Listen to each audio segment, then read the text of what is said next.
ഇങ്ങനെയുള്ള പേരൻസിൻ്റെ ക്വാളിറ്റീസ് എന്തൊക്കെയാണ്? Over protection, perfectionism, എല്ലാം പെർഫെക്റ്റ് ആയിട്ട് കുട്ടി ചെയ്തിരിക്കണമെന്നുള്ളതും ഏറ്റവും വലിയ ഗെയിൻസ് ഉണ്ടാകണമെന്നൊക്കെയാണ് കുട്ടികളെ പറ്റിയുള്ള ആഗ്രഹം. വളരെ നല്ലത് തന്നെയാണ്. കുട്ടികൾക്ക് ഒരു ഫ്രീഡവും കൊടുക്കാത്ത ഇവർ വളരെ ഹാപ്പിയാണ്. എന്ന് വെച്ചാൽ കുട്ടികൾ അവർ വിചാരിക്കുന്ന പോലെ നടക്കുകയാണ്. കുട്ടികളുടെ പുറത്ത് ഇങ്ങനെ കറങ്ങിക്കൊണ്ടിരിക്കുകയാണല്ലോ അവർ. പക്ഷേ കുട്ടികൾ എപ്പോഴും അൺഹാപ്പിയാണ്. കുട്ടികൾ ഒന്നും ചോദിച്ചില്ലെങ്കിലും എല്ലാം അവർ ചെയ്തു കൊടുത്തുകൊണ്ടേയിരിക്കും.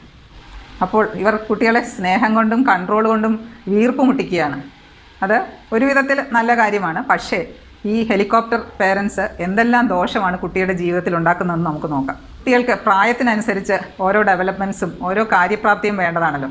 പക്ഷേ ഇതൊന്നും കുട്ടിക്ക് തന്നെത്താനുള്ള റെസ്പോൺസിബിലിറ്റി എടുക്കാനുള്ള അവസരം കൊടുക്കാത്തതുകൊണ്ട് കുട്ടികൾക്ക് സ്വന്തമായിട്ടുള്ള കഴിവുകൾ ഉണ്ടാകുകയില്ല. ചെറിയ ചെറിയ തെറ്റുകൾ ഉണ്ടാക്കി അതിൽ നിന്ന് പാഠം പഠിച്ചാണല്ലോ എല്ലാവരും വളർന്നു വന്നിരിക്കുന്നത്. അപ്പോൾ കുട്ടികൾക്കും അങ്ങനെ ഒരു ചെറിയ തെറ്റ് ഉണ്ടാകാനുള്ളൊരു അവസരം കിട്ടുകയില്ല. You learn from your mistakes എന്നല്ലേ. അപ്പോൾ അതിൽ നിന്നൊരു പാഠം